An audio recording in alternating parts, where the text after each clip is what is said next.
দান কিভাবে করতে হবে, কোন পন্থায় দান করা সবথেকে উত্তম, সে বিষয়ে আল্লাহ রাব্বুল আলামিন কালামে হাকিমের সূরা বাকারার 274 নম্বর আয়াতে আল্লাহ রাব্বুল আলামিন বলেন, الذين ينفقون أموالهم بالليل والنهار الذين ينفقون أموالهم بالليل والنهار سرا وعلانية। দুনিয়ার ভিতরে বহু বান্দা আমার আছে যারা দান করে বিল্লাইলি ওয়ান নাহার, দিনের বেলায় এবং রাতের বেলায়, সিররা ওয়া আলানিয়া, গোপনে আমি আল্লাহ তাআলার জন্য দান করে, ওয়া আলানিয়া, এবং প্রকাশ্যে আমি আল্লাহ তাআলার জন্য দান করে। ফালাহুম নাজরুহুম ইনদা রাব্বিহিম ওয়ালা খাউফুন আলাইহিম ওয়ালা হুম ইয়াহজানুন। আমি আল্লাহ রাব্বুল আলামিন তাদেরকে জানায় দিতেছি, ফালা খাউফুন আলাইহিম, তাদের জন্য কোনো ভয় নাই, তাদের কোনো ভয় নাই, ওয়ালা হুম ইয়াহজানুন, তাদের কোনো চিন্তার কোনো কারণ নাই। কিয়ামতের কঠিন ময়দানে তাদের কোনো ভয় থাকবে না, তাদের কোনো চিন্তা থাকবে না। আল্লাহ রাব্বুল আলামিন আরশে আজিমের ছায়ার নিচে তাদেরকে মেহমানদারির ব্যবস্থা করবেন। সুবহানাল্লাহ। এটা হলো কাদের জন্য? আল্লাযীনা ইউনফিকুনা আমওয়ালাহুম, যারা তাদের সম্পদকে, ইউনফিকুনা, দান করে, বিল্লাইলি, দিনের বেলায়, ওয়ান নাহারি, রাতের বেলায়, সিররান, যারা গোপনে, ওয়া আলানিয়া, যারা প্রকাশ্যে দান করে, তাদের জন্য আল্লাহ রাব্বুল আলামিন এই পুরস্কার রেখে দিয়েছেন। সুবহানাল্লাহ। এই আয়াতের পরে আমল করতে যায় হযরত আলী ইবনে আবি তালেব, আলী রাদিয়াল্লাহু তাআলা আনহু, উনি রাতে একবার দান করতেন, দিনে একবার দান করতেন, গোপনে একজনকে দান করতেন, আবার প্রকাশ্যে সবার সামনে দান করতেন। সুবহানাল্লাহ। যে আমি আল্লাহ তাআলার প্রত্যেকটা কথার উপরে আমল করব। কিভাবে? আল্লাহ তাআলা এখানে 4টা কথা বলেছেন। বিল্লাইলি, রাতে দান করে, ওয়ান নাহারি, দিনে দান করে। আমি রাতেও করব, দিনেও করব, দেখাবো, মানে আল্লাহ তাআলাকে দেখাবো। সিররান, অর্থাৎ গোপনে দান করব, আলানিয়া, প্রকাশ্যে দান করব। প্রকাশ্যে দান করেছেন, গোপনেও দান করেছেন। সুবহানাল্লাহ। আল্লাহ রাব্বুল আলামিন সূরা বাকারার 264 নম্বর আয়াতের মধ্যে বলেন, ইয়া আইয়ুহাল্লাযীনা আমানু লা তুবতিলু সাদাকাতিকুম বিল মান্নি ওয়াল আযা। ইয়া আইয়ুহাল্লাযীনা আমানু, হে ঈমানদারেরা, লা তুবতিলু, শয়তান তোমাদেরকে কিন্তু ধোঁকা দেয়। কে ধোঁকা দেয়? বড় মিয়া। শয়তানের নাম কি? বড় মিয়া। আবার যারা বড় আছে তারা আবার রাগ করবে যে আমাদেরকে বললাম নাকি। না, বরিশালে শয়তানদেরকে কি বলে? বড় মিয়া বলে। তো আল্লাহ রাব্বুল আলামিন বলতেছেন তোমাদেরকে শয়তান ধোঁকা দেয়। ধোঁকা দিয়ে কি করে? তুবতিলু সাদাকাতিকুম, তোমাদের দান সাদাকাকে বাতিল করে দেয়। নাউজুবিল্লাহ বলেন। ইয়া আইয়ুহাল্লাযীনা আমানু লা তুবতিলু সাদাকাতিকুম বিল মান্নি ওয়াল আযা। শয়তান তোমাদের অন্তরের মধ্যে ঢুকায় দেয়, তুমি অমুকের দমককে দান করেছো, অমুক মাদ্রাসায়, অমুক মসজিদে দান করেছো। বিল মান্নি, তখন তোমাকে খোটা দেওয়ার মাধ্যমে, যে আমি অমুককে দান করেছিলাম, তোকে তো আমি এই দান করেছি, আমার টাকায় খাস, দাস পড়িস। এই যে খোটা দিলেন, আল্লাহ রাব্বুল আলামিন বলতেছেন এটা হলো শয়তানের একটা বড় ধোঁকা। তুমি দান করে যখন খোটা দিবা, আমি আল্লাহ রাব্বুল আলামিন ওই দানকে মুহূর্তের মধ্যে ধূলিসাৎ করে দেব। লা তুবতিলু, কাজে শয়তানের ধোঁকার মধ্যে পড়ে না। বিল মান্নি ওয়াল আযা, শয়তান তোমাদেরকে ধোঁকা দিবে যে খোটা দাও, তুমি দান করেছিলে, ওকে খোটা দাও যে আমার দানের টাকায় তোমার এই হয়েছে। ওয়াল আযা, আর কষ্ট দেওয়ার মাধ্যমে। দান করে কাউকে বলা যাবে না আমি তোমাকে এটা দিয়েছি, এটা দিয়েছি, এটা তো আমার টাকায় হয়েছে, আমি যদি এটা না দিতাম তাহলে এটা হতো না, এটা হতো না, এমনটা বলা যাবে না। আল্লাহ রাব্বুল আলামিন বলতেছেন এটাই হলো শয়তানের সবথেকে বড় ধোঁকা। শয়তান তোমাদেরকে খোটা দেওয়াবে আর কষ্ট দেওয়াবে। এই দুই কাজের মাধ্যমে তোমাদের এই বিশাল অর্থের সম্পদের দান আমি আল্লাহ তাআলা ধ্বংস করে দেব। কাজেই দান যেটা করবেন অন্তরের থেকে করবেন। এটার জন্য দ্বিতীয় দিন আর কখনো চিন্তা করবেন না আমি ওটা দান করেছিলাম বলে হয়েছে, আমি যদি দান না করতাম তাহলে ওটা হতো না, এই চিন্তা করবেন না। এই চিন্তা করার সাথে সাথে আপনার দান শেষ মুহূর্তের মধ্যে। ওই যে বললাম একটু আগে, আপনার এত কষ্টের ইবাদত বন্দেগী, শয়তান একেবারে নিমিষে 1 সেকেন্ডে আপনার ইবাদত শেষ করে দেবে। আল্লাহ তাআলা আমাদেরকে তৌফিক দান করেন, বলেন আমিন। আরও সুন্দর করে রব্বুল আলামিন সূরা বাকারার 271 নম্বর আয়াতের মধ্যে বলেন, ইন তুবদুস সাদাকাত ফানি'ম্মা হিয়া, এ আমার বান্দারা, ইন তুবদুস সাদাকাত ফানি'ম্মা হিয়া, যদি তুমি প্রকাশ্যে দান করো এটা ভালো, আলহামদুলিল্লাহ। ফানি'ম্মা হিয়া মানে এটা ভালো। ওয়া ইন তুখফুহা, কিন্তু বান্দা যদি এটাকে তুমি গোপন করে রাখো, যদি তুমি এটা গোপনে দান করো, ওয়া তুতুহাল ফুকারা, এবং ফকির মিসকিন যারা অসহায় আছে তাদেরকে যদি তুমি দান করো, ফাহুয়া খায়রুল লাকুম, এটা হলো তোমার জন্য সব থেকে ভালো। আমি আল্লাহ রাব্বুল আলামিন তোমার এই গোপন দানের কারণে ওই কাফিরান সাইয়্যাতিকুম, আমি আল্লাহ রাব্বুল আলামিন এই গোপন দানের কারণে তোমার যে খারাপগুলো আছে, তোমার যে গুনাহগুলো আছে, এগুলোকে আমি আল্লাহ তাআলা পরিবর্তন করে দেব। আমি আল্লাহ রাব্বুল আলামিন এই গুনাহগুলোকে নেকিতে রূপান্তরিত করে দেব, নেকিগুলোকে আরও বেশি বাড়ায় দেব যদি তুমি গোপনে দান করো। শর্ত কি? গোপনে। শর্ত গোপনে। তার মানে কি? এটা কি প্রকাশ্যে দান মোটেও করা যাবে না?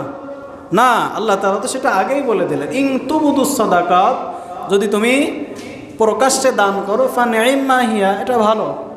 তবে আল্লাহ তাআলা এরা পরে আবার বলতেছেন, ইন তুখফুহা, যদি গোপনে দান করে এটা আরও ভালো। তাহলে একটা ভালো আর একটা আরও ভালো, উত্তম অনুত্তম, উত্তম তার থেকে উত্তম। আল্লাহ তাআলা আমাদেরকে বোঝার তৌফিক দান করেন। এজন্য দান সাদাকা যা করবো আমরা, এটা গোপনে করা এটা সব থেকে ভালো। তবে আমরা প্রকাশ্যে করি কেন? এটা আরেকটা হাদিসের কারণে। আল্লাহ রাসূল বলেন, তোমার দেওয়া, তোমার দ্বারা যদি কারোর ক্ষতি না হয়, তোমার দ্বারা যদি কারোর উপকারও না হয়, কমস কম কারোর দ্বারা ক্ষতি না হয়, পারলে কারোর তোমার দ্বারা উপকার করবা, কিন্তু কাউকে ক্ষতি করবো না। আমি যদি দান করি, আমার দানের দেখা দেখি আরও অনেকে দানের প্রতি উৎসাহী হবে, আগ্রহী হবে। আমি দান করার কারণে আগ্রহ, আমার কারণে আগ্রহ হয়ে, আগ্রহ নিয়ে আগ্রহীত হয়ে যে দান করবে, প্রত্যেকের দানের সব আমিও পেয়ে যাবো, সুবহানাল্লাহ। এজন্য আমরা প্রকাশ্যে দান করব। প্রকাশ্যে একেবারে দান করব না তা না, প্রকাশ্যে দান করব, তবে প্রকাশ্যের থেকে গোপনে বেশি দান করার চেষ্টা করব। আল্লাহ তাআলা আমাদেরকে তৌফিক দান করেন। গোপনে আমি আপনি যদি দান না করি তাহলে কি হবে? গোপনে আমি আপনি যদি দান না করি, যদি প্রকাশ্যেই দান করি, তখন শয়তান আমাদের অন্তরের মধ্যে ওয়াসওয়াসা দেবে। কি দিবে?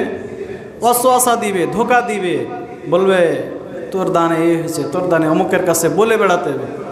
মানুষের কাছে বলতে আমাদের ভালো লাগবে যে ওই দান আমি করেছি, অমুকে আমার টাকার বাড়ি, আমার টাকার গাড়ি করেছে, অমুকে আমার দেওয়া সম্পদ দিয়ে এই করেছে, এই উপকার আমি করেছি, এটা খোঁটা দিবে। আর খোঁটা দিলেই দান শেষ। এজন্য দান করে কখনো কি দেওয়া যাবে না? খোঁটা দেওয়া যাবে না। আল্লাহ তাআলা আমাদের তৌফিক দান করেন। যদি আমি আপনি অন্তরের ইখলাসের সাথে কোনো কিছু না দিয়ে থাকি, অন্তরের থেকে না দিয়ে থাকি, তাহলে অনেক ইবাদত এটা নাফরমানিতে পরিণত হয়। কিছুদিন আগে আমাদের হেলাতলার ইমাম সাহেব মুফতি হুসাইন আহমদ সাহেব বলেছিলেন, অনেক দিনের কাজ নিয়তের কারণে দুনিয়ার কাজে পরিণত হয়। ভালো করে বুঝেন, অনেক দিনের কাজ, ইসলামের কাজ, নেকির কাজ নিয়তের কারণে গুনাহের কাজে পরিণত হয়ে যায়। আবার অনেক দুনিয়ার কাজ নিয়তের কারণে নেকিতে পরিণত হয়, দিনের কাজে পরিণত হয়। সুবহানাল্লাহ। কথাটা অনেক দামি কথা, অনেক দামি কথা। একটা দোকান উদ্বোধন করতে যেয়ে হুজুর এই কথা বলেছিলেন যে অনেক সময় দুনিয়ার কাজ নিয়তের কারণে দিনের কাজে পরিণত হয়ে যায়, আবার অনেক সময় দিনের কাজ নিয়তের কারণে দুনিয়ার কাজে পরিণত হয়ে যায়। কথাটা খুবই দামি কথা, খুবই গুরুত্বপূর্ণ কথা। এজন্য আমার অন্তরের থেকে আমি যেটাই করি না কেন, সেটা একমাত্র আল্লাহর সন্তুষ্টির জন্য হতে হবে। নিয়তটাকে খালেস করতে হবে। যদি নিয়ত খালেস না থাকে, আল্লাহ রসুল বলেন, যদি উহুদ পাহাড় পরিমাণ স্বর্ণ দেওয়া হয়, আর এই স্বর্ণ যদি তুমি একে একে সব আল্লাহর রাস্তায় দান করে দাও, আর যদি তোমার নিয়তে গড়মিল থাকে, এই দানের 4 আনাও মূল্য নাই আল্লাহর কাছে। এটার একটা হাদিস আল্লাহ রসুল সাল্লাল্লাহু আলাইহি সাল্লাম সহিহ বুখারীর 660 নম্বর হাদিস, সম্ভবত আল্লাহ রসুল সাল্লাল্লাহু আলাইহি সাল্লাম থেকে হযরত আবু হুরায়রা রাদিয়াল্লাহু তাআলা আনহু একটি হাদিস বর্ণনা করেন যেই হাদিসটি বর্ণনা করতে যায় হযরত আবু হুরায়রা রাদিয়াল্লাহু তাআলা আনহু 3 বার বেহুশ হয়ে গেছেন। কয়বার? 3 বার বেহুশ হয়ে গেছেন। কি এমন হাদিস, কি এমন সে কথা, যেই কথা বলার আগে উনি কল্পনা করতেন আর এইটার কারণে উনি বেহুশ হয়ে গেলেন। হযরতে শুআই আল আসবাহি রাদিয়াল্লাহু তাআলা আনহু ইনি গেছেন মসজিদে নববীতে হাদিস গ্রহণের জন্য, হাদিস আনার জন্য। যে দেখেন আবু হুরায়রা রাদিয়াল্লাহু তাআলা আনহু বসে আছেন আর ওনার আশপাশে অনেক সাথী সঙ্গীরা আছেন, হাদিস শুনতেছেন। আল্লাহর রাসূলের এই সাহাবী আবু হুরায়রা রাদিয়াল্লাহু তাআলা আনহু হাদিস বলতেছেন আর সবাই শুনতেছেন, এরকম মজমার মতো। উনি যে সেখানে বসে গেলেন। বসার পরে দীর্ঘ সময় পর্যন্ত হাদিসের দার্স শেষ হয়ে গেল, সবাই আস্তে আস্তে চলে গেল। এমন সময় উনি আস্তে আস্তে আগায় আসলেন আবু হুরায়রা রাদিয়াল্লাহু তাআলা আনহুর কাছে। এসে বললেন, ও আল্লাহর রাসূলের সাহাবী, ও আল্লাহর রাসূলের একেবারে কাছের মানুষ, আমি আপনার থেকে একটা হাদিস গ্রহণের জন্য, হাদিস নেওয়ার জন্য এসেছি দূর থেকে। আমাকে একটা হাদিস শোনান, যেই হাদিসটা আপনি সরাসরি আল্লাহর রাসূলের থেকে শুনেছেন। আবু হুরায়রা রাদিয়াল্লাহু তাআলা আনহু ওই লোকটাকে বললেন, আচ্ছা ঠিক আছে, আমি তোমাকে একটা হাদিস শোনাচ্ছি, যেই হাদিস আমি সরাসরি আল্লাহর রাসূলের থেকে শুনেছি। আমি সরাসরি রাসূলের কাছ থেকে একটা হাদিস শোনাচ্ছি, যেই হাদিসটা এখন আমি তোমাকে বলবো, তুমি সুন্দর করে লিখে নাও। আল্লাহ রাসূল সাল্লাল্লাহু আলাইহি সাল্লাম আর আমি এই ঘরের ভিতরে আজকে যেখানে বসে আছি এখানেই বসেছিলাম। এই কথা বলার সাথে সাথে আবু হুরায়রা রাদিয়াল্লাহু তাআলা আনহু বেহুশ হয়ে পড়ে গেলেন, এরকম ঢুলে পড়লেন। ওই সাথী বলেন, ওই শুআই রাদিয়াল্লাহু তাআলা আনহু দীর্ঘক্ষণ বসে থাকলেন। তার মাথায় পানি দিলেন, মুখে পানি দিলেন। একটু পরে হুঁশ আসার পরে তিনি আবার বলতে শুরু করলেন, শোনো, আমি আর আল্লাহর রাসূল একদিন ওই ঘরের ভিতরে বসেছিলাম। এ কথা বলার সাথে সাথে উনি আবার বেহুশ হয়ে গেলেন, দ্বিতীয়বার বেহুশ হয়ে পড়ে গেলেন। ওই শুআই রহমতুল্লাহ আলাইহি উনি আবার ওনার চোখে মুখে পানি দিলেন। কিছুক্ষণ পরে তার হুঁশ আসলো। হুঁশ আসার পরে তিনি আবার হাদিস বর্ণনা করা শুরু করলেন। ও শুআই, শোনো, আমি আর আমার রাসূল একদিন এইখানে বসেছিলাম। এমত অবস্থায় আমার রাসূল আমাকে একটা হাদিস বলেছিল, কথা বলেছিল, যেটা আমি আর রাসূল ছাড়া অন্য কেউ শুনি নাই। এই কথা বলার সাথে সাথে আবার বেহুশ। তিনবার এই সাহাবী আবু হুরায়রা রাদিয়াল্লাহু তাআলা আনহু বেহুশ হয়ে গেলেন। বেহুশ হয়ে যাওয়ার পরে যখন আবার হুঁশ আসলো, তখন এবার বলা শুরু করলেন।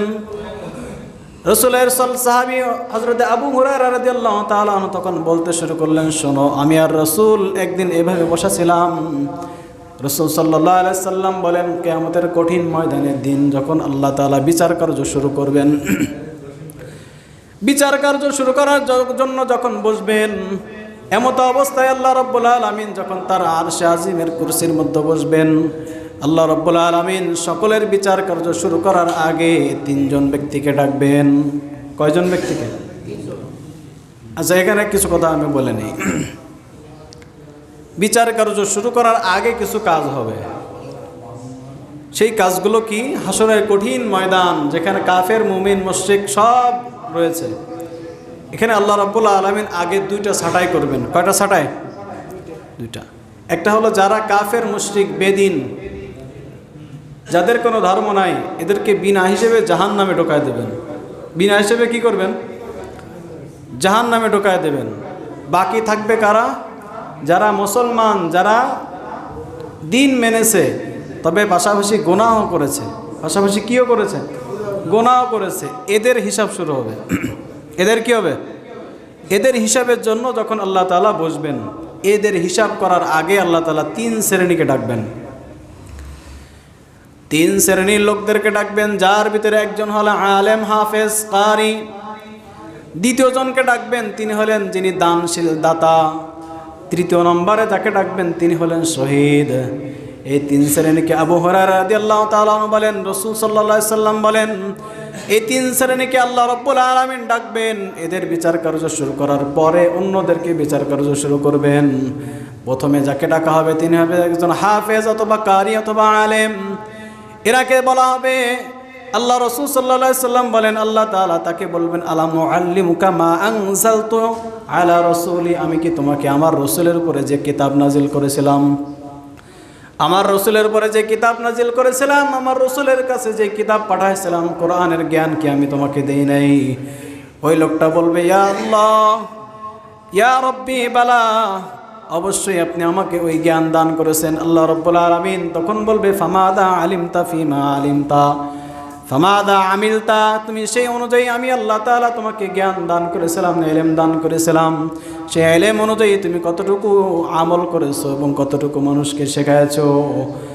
ওই আলেম, ওই হাফেজ, ওই কারি বলতে থাকবে, ইয়া আল্লাহ, আপনি আমাকে যে ইলম দান করেছিলেন, আমি ইলমের প্রচার প্রসার করেছি, সকলকে শেখাইছি, আমি বয়ানের মাধ্যমে মানুষকে জাগ্রত করেছি, ইমান শিখাইছি, দিন শিখাইছি, আমি জুমার ময়দানে খুতবা দান করেছি, আমার খুতবা শুনে হাজারো মানুষ দিনে ফিরে এসেছে। আমি বিশাল বক্তা ছিলাম, আমি বিশাল আলেম ছিলাম, হাফেজ ছিলাম, কারি ছিলাম, পীর সাহেব ছিলাম। আয় আল্লাহ, আমার মাধ্যমে বহু মানুষ দিন পেয়েছে। রব্বুল আলামিন আপনার দেওয়া দিনকে আমি বিকৃত করি নাই। রব্বুল আলামিন তাকে বলবে, এগুলো তুমি দুনিয়াতে করেছিলে যেন তোমাকে হাফেজ বলা হয়, আলেম বলা হয়, কারি বলা হয়, মুফতি বলা হয়, মুহাদ্দিস বলা হয়, দাঈ বলা হয়, ভালো বক্তা বলা হয়। এগুলোর জন্য তুমি করেছো। তোমার অন্তর ছিল আমার জন্য, ছিল না, ছিল তোমার নিজের জন্য, নিজেকে প্রভাবিত, নিজেকে আরো বেশি প্রসিদ্ধতা অর্জন করার জন্য। হাফেজ আলেম বলবে মানুষের জন্য তুমি দিন প্রচার করেছিলা। কদকিল, সেটা তো দুনিয়াতে বলা হয়ে গেছে। তখন এই লোকটাকে বলা হবে, দুনিয়াতে যেটা বলা হয়ে গেছে, দুনিয়াতে যেটার শোধ হয়ে গেছে, এটা এখন আর কোনো উপকারে আসবে না, তাকে উপর করে জাহান্নামে ফেলানো হবে। এই হাদিস বলার আগে আবু হুরায়রা রাদিয়াল্লাহু তাআলা 3 বার বেহুশ হয়েছেন। এটা জানেন না হাদিস নয়, এটা খুবই গুরুত্বপূর্ণ একটা হাদিস। আল্লাহ রাসূল সাল্লাল্লাহু আলাইহি সাল্লামের সাথী সাহাবী 3 বার বেহুশ হয়েছেন। তাহলে প্রথমে কাকে ডাকা হয়েছে? একজন কারিকে, একজন হাফেজকে, একজন আলেমকে। মোট কথা, এক কথায় যাকেই কোরআনের জ্ঞান দান করা হয়েছে তাকে ডাকা হয়েছে। দ্বিতীয় নম্বরে ডাকা হয়েছে একজন দানশীলকে। আল্লাহ রাব্বুল আলামিন দানশীলকে জিজ্ঞাসা করেছে, আমার দেওয়া সম্পদ দিয়ে তুমি কোন কোন কাজে ব্যয় করেছো, হিসাব দাও। আমার দেওয়া সম্পদ দিয়েছিলাম আমি আল্লাহ রাব্বুল আলামিন, তোমাকে দয়া করে মায়া করে বহু সম্পদের মালিক বানাইছিলাম। দুনিয়াতে আমার এই সম্পদ কোন কোন কাজে লাগাইছো, কি কি করেছো আমার সন্তুষ্টির জন্য বলো। তখন ওই লোকটা বলতে থাকবে, ওগো আল্লাহ, কুনতু আসিলুর রহিম ওয়া আতাসাদ্দাকু, এবং আমি আল্লাহ রাব্বুল আলামিন, আমি আপনার দেওয়া সম্পদকে অন্যথায় খরচ করিনি, আমি সম্পদ দিয়ে আমার আত্মীয়তার সম্পর্ক ঠিক রাখছি, আত্মীয়দের হক আদায় করেছি। ওয়া আতাসাদ্দাকু, আমি সদকা করেছি, দান করেছি, মসজিদ মাদ্রাসা নির্মাণ করেছি, জনকল্যাণমূলক কাজ করেছি, মানুষের ঘর নাই ঘর নির্মাণ করে দিয়েছি, অসহায় মানুষদের পাশে দাঁড়াইছি, আমি তো সদকা করেছি, দান করেছি। রব্বুল আলামিন বলবে, কদ কাযাবতা, তুমি মিথ্যা বলছো, দুনিয়াতে এগুলো করেছিলা যেন তোমাকে দানবীর বলা হয়, দানশীল বলা হয়, যেন তোমাকে দাতা বলা হয়, যেন তোমাকে একজন ধনী মানুষ বলা হয়, তুমি মানুষের পাশে থাকো এরকম তোমাকে দানবীর বলা হয়। দানবীর বলার জন্য তুমি দান করেছিল, সেটা তো দুনিয়াতে বলা হয়ে গেছে। এখন তোমার জন্য জাহান্নাম ছাড়া কোনো উপায় নাই। বলেন তো, এই লোকটাকে জাহান্নামে যাওয়া লাগলো কিসের কারণে? নিয়তের কারণে। নিয়তে গড়মিল ছিল, দান করেছিল, নিয়ত ছিল খারাপ, দান করেছিল, নিয়ত ছিল অন্য কোনো নিয়ত, প্রভাব, প্রসিদ্ধি, ধনী বলবে, দাতা বলবে, কারণে এই নিজের প্রবৃত্তির অনুসরণ করার কারণে এত বিশাল দান তার কোনো উপকারে আসলো না। 3 নম্বরে আরেকজন ব্যক্তিকে ডাকা হবে। তিনি ছিলেন যিনি আল্লাহর রাস্তায় জীবন দিয়েছেন, শাহাদাত বরণ করেছেন। এই 3 নম্বর শহীদকে বলা হবে, আমার দেওয়া জীবন দিয়ে তুমি কি করেছো? সে বলবে, ও আল্লাহ, দেখতে পাচ্ছেন আমার গায়ের মতো রক্ত। শহীদকে তো আর জানাজা দেওয়া হয়, কিন্তু কাফন পরানো হয় না, শহীদকে গোসল করানো হয় না। শহীদের এই রক্ত অবস্থায় সে আল্লাহ তাআলার কাছে দাঁড়াবে। এই শহীদ আল্লাহর কাছে বলতে থাকবে, ও আল্লাহ, দেখতেই তো পাচ্ছেন আমার গায়ের মধ্যে রক্ত লাগা, আমার আর দেওয়া জীবন, আপনার দেওয়া জীবন, এটা আমি আল্লাহ আপনার জন্য কোরবানি দিয়ে দিয়েছি, যুদ্ধের ময়দানে শাহাদাত বরণ করেছি আপনার জন্য। তখন আল্লাহ রাব্বুল আলামিন বলবেন, এটা তো তুমি করেছিলা যেন তোমাকে বীর বলা হয়, যেন তোমাকে শহীদ বলা হয়, শহীদের পিতা, শহীদের পুত্র বলা হয়। এটা দুনিয়াতে তুমি শাহাদাতের নাম কামানোর জন্য তুমি শহীদ হয়েছিল, যুদ্ধ করেছিল, এটা তো দুনিয়াতে বলা হয়ে গেছে। এখন আর তোমার জন্য আমার কাছে কোনো কিছুই পাওনা নাই, জাহান্নামে চলে যাও। দেখেন, অথচ এই তিনটা কাজের গুরুত্ব এবং এই তিনটা কাজের সব কত। যদি কেউ আলেম হয় এবং নেক নিয়ত থাকে, সৎ নিয়ত থাকে, এই একজন আলেম 1000 আবেদের থেকেও শ্রেষ্ঠ। সুবহানাল্লাহ। কি মনে করেন এটাকে? একজন আলেম, একজন ফকিহুন ওয়াহিদুন আশাদ্দু আলা শাইতানি মিন আলফি আবিদিন। আমার কথা নয়, রাসূলের কথা। একজন ফকি, একজন মুফতি 1000 আবেদের থেকেও আল্লাহর কাছে বেশি প্রিয়। এই হাদিস থেকে ফুকাহায়ে কেরাম একটা মাসালা বের করেন, সেটা হলো কোনো আবেদ যে আলেম না কিন্তু দিনের কাজ করে, দায়ী, তাবলীগে সময় লাগায়, চিল্লা দেয়, চরমনা যায়, যত কাজ আছে দিনের কাজ সব করে, এই লোক 1000 মিনিট 1000 ঘন্টা মেহনত করে যতটা আল্লাহর কাছে দামি হবে, একজন ফকি 1 মিনিট দায়ী হয়ে 1 মিনিট দিনের কাজ করে আল্লাহর কাছে তার থেকে বেশি দামি হবে। এই হাদিস থেকে এই মাসালা বের হয়েছে। ফকিহুন ওয়াহিদুন আশাদ্দু আলা শাইতানি মিন আলফি আবেদ।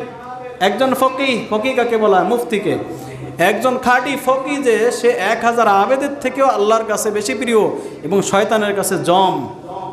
1000 আবেদকে বিভ্রান্ত করা তার কাছে যতটা সহজ, একজন ফকিহকে বিভ্রান্ত করা তার কাছে তার থেকে আরও বেশি কঠিন। এই হাদিস থেকে উলামায়ে কেরাম মাসালা বের করছেন, 1000 ঘন্টা যদি, 1000 দিন যদি একজন আবেদ যে আলেম না সে দিনের কাজ করে, আর একজন ফকি যদি 1 ঘন্টা সেই কাজ করে, ওই ফকির মূল্য আল্লাহর কাছে বেশি, অথচ সেও জাহান্নামে যাচ্ছে। কেন? নিয়ত, নিজের খুলুসিয়াত নাই, ইখলাস নাই, নিজে যেটা বলতেছে সেটা নিজেই করে না, এটার কারণে। দ্বিতীয় নাম্বার হলো দানশীল।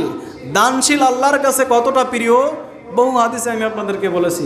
আল্লাহ রাসূল বলেন, আস-সাখিয়্যু, দানশীল, করিবুম মিনাল্লাহ, করিবুম মিনান নাস, করিবুম মিনাল জান্নাহ, ওয়াল বাখিলু করিবুম মিনান নার, বাইদুম মিনান নাস, বাইদুন ইলাল্লাহ। দানশীল ব্যক্তি, সহিহ হাদিসের মধ্যে আল্লাহ রাসূল বলেন, দানশীল ব্যক্তি আল্লাহর একেবারে কাছে। সুবহানাল্লাহ। মানুষের একেবারে কাছে, তার মানে মানুষের কাছেও দানশীল ব্যক্তি প্রিয়। কি বলেন, প্রিয় না? যে দান করে সেই তো মানুষের কাছে প্রিয় হয়ে যায়। তাহলে আল্লাহর একেবারে কাছে, মানুষের একেবারে কাছে, করিবুম মিনাল জান্নাহ, জান্নাতের একেবারে কাছে। সুবহানাল্লাহ। আরে যে আল্লাহর কাছে হবে সে তো জান্নাতের কাছে অটোমেটিকই হবে। আর কি হবে? বাইদুম মিনান নার, এই দানশীল ব্যক্তিকে জাহান্নাম থেকে দূরে রাখা হবে। সুবহানাল্লাহ। সেও জাহান্নামে যাচ্ছে, কারণ নিয়ত খারাপ থাকার কারণে, নিয়ত ভুল থাকার কারণে, নিয়তের গড়মিল থাকার কারণে। শহীদ যার ব্যাপারে বলা হয়, শহীদকে আল্লাহ তাআলা বিনা হিসেবে জান্নাতে দিবেন। বিরিয়ানি যখন ভালো থাকে, গরম থাকে, তখন এর ঘ্রাণ সব জায়গায় ছড়ায় যায়, যায় না? এটা খাইতে বেশি মজা লাগে। ঠিক একই রকম এর উল্টাটা হলে যদি পচে তো আশপাশে যাওয়া যায় না, এটা খাওয়া তো দূরের কথা, এর ঘ্রাণও নেওয়া যায় না, গন্ধও নেওয়া যায় না। কিন্তু পান্তা ভাত একটু নষ্ট হয়েছে, পানি দিয়ে ওগুলা খাই ফেলা যাবে, অত সমস্যা নাই, কোনো গন্ধ বেরোবে না। কারণ কি? ওটা অত দামি না। ঠিক ইবাদতের মধ্যে, আমলের মধ্যে যেটা দামি সেটা যদি পচে যায়, সেটা তার থেকে কঠিন, মারাত্মক, নিম্নমানের হয়ে যায়। এটার উদাহরণ এই হাদিস। শহীদ যে, তাকে আল্লাহ তাআলা বিনা হিসেবে জান্নাতে দিবেন, এ কোনো হিসাব চাওয়া হবে না শহীদকে। এজন্য জান্নাতে যাওয়ার সর্বোৎকৃষ্ট মাধ্যম হলো শহীদ। দুনিয়াতে যত সাহাবী ছিলেন সব সাহাবী শহীদের মর্যাদা পাওয়ার জন্য আল্লাহর কাছে দোয়া করতেন, আল্লাহ আমাকে আপনি শহীদ করে দিয়েন, শহীদ হিসেবে কবুল করে নিয়েন। এমনকি আল্লাহ রসুল সাল্লাল্লাহু আলাইহি সাল্লামকেও শাহাদাতের মর্যাদা দেওয়া হয়েছে। আল্লাহ রসুল ইন্তেকালের আগে বলতেন বারবার যে আমার ওই মহিলা, ওই ইহুদি মহিলার বিষ মিশ্রিত গোশ আমাকে হত্যা করতেছে, আমাকে শেষ করে দিচ্ছে, আমাকে শহীদ করে দিচ্ছে। ওই বিষ মিশ্রিত আল্লাহ রসুল একটা গোশ খেয়েছিলেন, পরক্ষণে জিবরাইল আমিন এসে আল্লাহ রসুলকে থামায় দিয়েছিলেন। কিন্তু ওই যে একটু বিষ আল্লাহ রসুলের শরীরের মধ্যে গিয়েছিল, ওটার যন্ত্রণা আল্লাহ রসুল সাল্লাল্লাহু আলাইহি ওয়াসাল্লাম ইন্তেকালের আগ পর্যন্ত পোহাতে হয়েছিল। এটার কারণে আল্লাহ রসুল শহীদ। ঠিক একইভাবে দেখেন খলিফায়ে আরবাআ, খেলাফতে রাশেদার 4 জন খলিফা, 4 জনই শহীদ। ম্যাক্সিমাম সাহাবা একরাম, মদিনাতে মাত্র 10,000 সাহাবি পাওয়া যায়, সাহাবির কবর পাওয়া যায়, অল্প একটু সময় নেই। মদিনাতে মাত্র 10,000 সাহাবীর কবর পাওয়া যায়, অথচ সাহাবী ছিল আল্লাহ রসুলের ইন্তেকালের সময় কয় লক্ষ সাহাবী ছিল? 100 লক্ষ সাহাবী ছিল। কয় লক্ষ? 100 লক্ষ সাহাবী ছিল। কিন্তু মদিনাতে, মক্কা মদিনা মিলায় মাত্র 10,000 সাহাবীর কবর পাওয়া যায়। বাকি কোথায় গেছে? সারা দুনিয়া ছুটেছে দিন প্রচারের জন্য, যেখানে গেছে সেখানে যে শাহাদাত বরণ করছে, যুদ্ধ করেছে, দিন প্রচার করতে করতে অসুস্থ হয়েছে, সে অবস্থায় ইন্তেকাল করেছে, শাহাদাত বরণ করেছে। ম্যাক্সিমাম সাহাবী শাহাদাত বরণ করেছেন। আজকে আমাদের পর্যন্ত ইসলাম এসেছে এটা গোলাপের ফুলের উপরে দিয়ে না, বরং কাটা বিছানো রাস্তার উপর দিয়ে এসেছে। বহু কোরবানি আর ত্যাগ তিতিক্ষার পরে আমরা এই দিন পেয়েছি, এত সহজে আমরা দিন পাই নাই। আল্লাহ তাআলা আমাদেরকে বোঝার তৌফিক দান করেন। যে কথা বলতেছিলাম, তাহলে শহীদকেও জাহান্নামে যাওয়া লাগলো, কারণ নিয়তের কারণে। এজন্য আমি আপনি যেটাই দান করি না কেন আগে আল্লাহর সাথে আপনি একটু বোঝাপড়া করেন, আমি যে দানটা করলাম কেন করলাম, উদ্দেশ্য কি, আমার আপনার উদ্দেশ্য কি। যে অমুকে বলবে যে অমুকের জন্য, মাদ্রাসার জন্য এই দেশে, মসজিদের জন্য এই দেশে, মসজিদে 4 তলা 5 তলা করে দিয়েছে, মসজিদের টাইলস সব দিয়ে দিয়েছে, মসজিদের সামনের ওয়াল সব দিয়ে দিয়েছে, এই সমস্তর জন্যে যদি আমি আপনি দান করি, আল্লাহি কসম খোদা মসজিদে বসে বলে যাচ্ছে এই দানের আল্লাহর কাছে কোনো মূল্য নাই। আল্লাহ তাআলা আমাদেরকে বুঝ দান করেন। আল্লাহ তাআলা আমাদেরকে বুঝ দান করেন। অপরদিকে দেখেন, যদি একমাত্র লিল্লাহিয়াতান আল্লাহ তাআলা সন্তুষ্টির জন্য একটু দান করতে পারি, কতটুকু? একটু দান করতে পারি। আল্লাহ রাসূল সাল্লাল্লাহু আলাইহি ওয়াসাল্লাম হাদিসের মধ্যে ইরশাদ ফরমান, সাবআতুন ইউদিল্লুহুমুল্লাহু ফি জিল্লিহি লা জিল্লা ইল্লা জিল্লুহু, 7 শ্রেণীর মানুষকে আল্লাহ রাব্বুল আলামিন আরশে আজিমের নিচে ছায়া দিবেন। সুবহানাল্লাহ। 7 শ্রেণী আল্লাহ তাআলা যে কোনো এক শ্রেণী হিসেবে আল্লাহ যেন আমাদেরকে কবুল করেন, বলেন আমিন। আল্লাহ তাআলা যদি চাহেন তো আমরা একাধিক শ্রেণী তো হতে পারি না? 7 শ্রেণী কি কি আমরা বহু শুনেছি, বহু বক্তারা আজ শুনেছি, আলোচনায় শুনেছি। যেই দিন কোনো ছায়া থাকবে না, লা জিল্লা ইল্লা জিল্লুহু, আল্লাহর ওই আরশে আজিমের ছায়া ছাড়া আর কোনো ছায়া থাকবে না। থাকবে নাকি? মাথার কয় হাত উপরে থাকবে সূর্য? 1 থেকে 1.5 হাত। কোনো বর্ণনা আছে 1.5 বিঘেত, 1 বিঘেত, ধরেন 1 থেকে 1.5 হাত, 2 হাত। এখন সূর্যটা আছে 13 লক্ষ বর্গ মাইল উপরে, তাও উল্টো করা আছে। 12টা মুখ আল্লাহ তাআলার আসমানের দিকে দেওয়া আছে, একটা মুখ আমাদের দিকে দেওয়া আছে। এটা তাপ 42-43 ডিগ্রি। ডিম ভেজে খাওয়া যাচ্ছে, অনেকে দেখছেন যারা স্মার্টফোন চালান, যে তাপে পিজের উপরে কড়াই রেখে ডিম ভেজে খাওয়া যাচ্ছে আমাদের দেশে। এবার একটু চিন্তা করেন, যদি 12টা মুখ ঘোরায় আর যদি 1.5 হাত উপরে রাখা হয়, কি অবস্থাটাই না হবে, কি অবস্থা হবে সেটাও আল্লাহ রসুল বলে দিয়েছেন। মাথার মগজ গলে গলে, পায়ের পুরো শরীরের মাংস গলে গলে পড়তে থাকবে, পুজের সাগর হয়ে যাবে, রক্তের বন্যা হয়ে যাবে, হবে তো, মাটি পুড়ে তামা হয়ে যাবে। কতটা ভয়ঙ্কর কথা। আল্লাহ রসুল বলেন ওই সময় কঠিন মুহূর্তে এই 7 শ্রেণীকে আল্লাহ তাআলা বিশেষ মেহমানদারির ব্যবস্থা করবেন। তাদের কোনো চিন্তাই নাই, কোনো পেরেশানি নাই, তারা মেহমানদারি মানে খাইতে থাকবে আরশের ছায়া নিচে। 1 শ্রেণী, প্রথম নম্বর হলো ইমামুন আদেল, ন্যায় বিচারক, বাদশাহ। এই ন্যায় বিচারক, বাদশাহ মানে শুধু রাজা না, বরং যারাই ন্যায় বিচার করবে, হোক সে মেম্বার, চেয়ারম্যান, এমপি, মন্ত্রী, যেই হোক, যেই ন্যায় বিচার করবে আল্লাহ তাআলা তাকে আরশে আজিমের ছায়ার নিচে দান করবেন। 2 নম্বর হলো শাবুন নাশা ফি ইবাদাতিল্লাহ, ওই যুবক তার যৌবনকালটা ইবাদতের মধ্যে কাটায় দিয়েছেন। ওই যুবক যার যৌবনকালটা ইবাদতের মধ্যে কাটায় দিয়েছেন। কে বলতে পারবে আমার যৌবনকাল পুরোটাই ইবাদতের মধ্যে কেটেছে? আমি বলতে পারবো আমার যৌবনকাল ইবাদতের মধ্যে কেটেছে। কারণ যখন থেকে বড় হয়েছে তখন থেকে মাদ্রাসার সিঁড়ির মধ্যে, কাজে আমার যৌবনকালটা ইবাদতের মধ্যে অটো। আল্লাহ তাআলা আমাদের সকলকে, যারাই আছে সকলকে এই যৌবনকালটা ইবাদতের মধ্যে কাটানোর তৌফিক দান করেন, বলেন আমিন। 3 নম্বরে রজুলুন কলবুহু মুআল্লাকুন বিল মাসাজিদ, ওই লোক যার অন্তরটা সবসময় মসজিদের সাথে লেগে থাকে। সুবহানাল্লাহ। মসজিদের সাথে লেগে থাকার 2টি ব্যাখ্যা। 1 নম্বর ব্যাখ্যা হলো, যেখানে যাক না করো চিন্তা থাকে, কান থাকে আজান কোন জায়গা হলো, আজান কোন মসজিদ থেকে আসলো, আজানের শব্দ আসতেছে কিনা, আজানের সময় হয়েছে কিনা, অলরেডি মসজিদে যাওয়ার জন্য তার মন ব্যাকুল থাকে। একটা ব্যাখ্যা। আর একটা ব্যাখ্যা হলো এটার সাথে সাথে মসজিদ মাদ্রাসার মসজিদের সর্বকাজে যে সবসময় নিয়োজিত থাকে। মসজিদের কখন কি লাগবে, কখন এসি লাগবে, কখন ফ্যান লাগবে, কখন টাইলস লাগবে, কখন মসজিদের বাতি লাগবে, কখন যা কিছু লাগবে টোটালি সবসময় যার অন্তরটা থাকে মসজিদের সাথে সম্পৃক্ত, এই লোকটাকে আল্লাহ তাআলা ছায়া দিবেন। এটা হলো 3 নম্বর। 4 নম্বর হলো রাজুলানে তাহাব্বা ফিল্লাহ ওয়া তাফাররাকা লিল্লাহ। ওই 2 লোক যারা একে অপরের সাথে মিলিত হয়েছে, এক জায়গা হয়েছে আল্লাহর সন্তুষ্টির জন্য। রাজুলুন তাহাব্বা, রাজুলানে ওই 2 লোক যার আলাদা আলাদা জায়গা ছিল, এক জায়গা হয়েছে আল্লাহ দ্বীনের কাজ করার জন্য। তার মানে যুদ্ধের জন্য, জিহাদের জন্য, অথবা কাউকে দাওয়াত দেওয়ার জন্য, যত দিনের মেহনত আছে প্রত্যেক মেহনতের জন্য যারাই একত্রিত হবে তারাই এই শ্রেণী অন্তর্ভুক্ত হবে।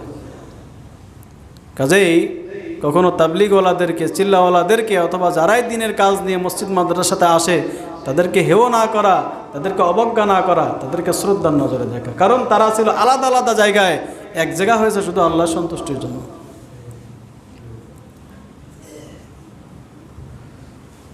আর হলো 3 নম্বর গেল। 4 নম্বর হলো, 5 নম্বর হলো রাজুলুন তলাবাতহু ইমরাআতুন। ওই লোক যাকে কোনো সুন্দরী মহিলা অথবা উচ্চ বংশীয় কোনো মহিলা নিজেকে নিজের দিকে ডেকেছে, আকৃষ্ট করার জন্য ডেকেছে, অবৈধ সম্পর্কের জন্য ডেকেছে, আর সে বলেছে আমি আল্লাহকে ভয় করি, এই লোকটাকে আল্লাহ তাআলা আরশে আজিমের ছায়ার নিচে দান করবেন। আল্লাহ তাআলা আমাদের তৌফিক দান করবেন। 6 নম্বরে রাজুলুন তাসাদ্দাকা আখফা। কতটা আখফা? লা ইয়ালামহু শিমালুহু মা তানফাকা বা মা আনফাকা ইয়ামিনুহু। 6 নম্বর হলো ওই লোক, যেই লোকটা দান করেছে কতটা গোপনে, যে তার ডান হাত দান করেছে বাম হাতও জানে নাই। ডান হাত দান করেছে, বাম হাতও টের পায় নাই যে কখন সে দান করলো। এই লোকটাকেও আল্লাহ তাআলা আরশে আজিমের ছায়ার নিচে দান করবে। 7 নম্বর হলো রাজুলুন যাকারাল্লাহ খালিয়ান। ওই লোক যে নিবৃতে, একান্তে, একাকিত্বে, নিঃসঙ্গতার মধ্যে একাগ্র চিত্তে আল্লাহ তাআলাকে ডেকেছে এবং চোখের পানি ফেলাইছে, আল্লাহ তাআলার ভয়ে যে একাকী কেঁদেছে, এই লোকটাকে আল্লাহ তাআলা আরশে আজিমের ছায়ার নিচে দান করবেন। এই প্রত্যেকটা বিষয়ের আলাদা আলাদা ব্যক্ত করলে 7টা জমা লাগবে। শুধু বললাম এই 7 শ্রেণীকে আল্লাহ তাআলা আরশে আজিমের ছায়ার নিচে দান করবেন। বলেন তো এর ভিতরে একজন আছে না গোপনে দান করে? আছে কি না? আমরা গত জমাতে প্রকাশ্যে দান করেছি। এই জমাতে প্রকাশ্যে দান যারা করব নিয়ত করে ফেলায়, তবে গোপনে দানের হাতটা আরও বেশি বাড়ায় ফেলায়। গোপনে দানের নিয়তটা করে ফেলায় যে গোপনে আমি অত টাকা দান করব, অত দান করব। এটা গোপনে, একেবারে সেরেফ গোপনে, কেউ জানবে না, শুধু ইমাম অথবা সভাপতি, সেক্রেটারি, যে কোনো একজন, অথবা ক্যাশিয়ার, যে কোনো একজন জানবে, দ্বিতীয় কেউ জানবে না। গোপনে দান করার নিয়ত করে ফেলান। যদি আরশে আজিমের ছায়ার নিচে বাস করতে চান, ছায়ার নিচে আল্লাহ তাআলা ছায়া পেতে চান, তাহলে গোপনে দান করার নিয়ত করে ফেলান। কম হোক বেশি হোক, প্রকাশ্যের থেকে গোপনে দান করব বেশি ইনশাআল্লাহ। জোরে বলেন ইনশাআল্লাহ। আল্লাহ তাআলার জন্য আমরা সকলে এগিয়ে আসি ইনশাআল্লাহ।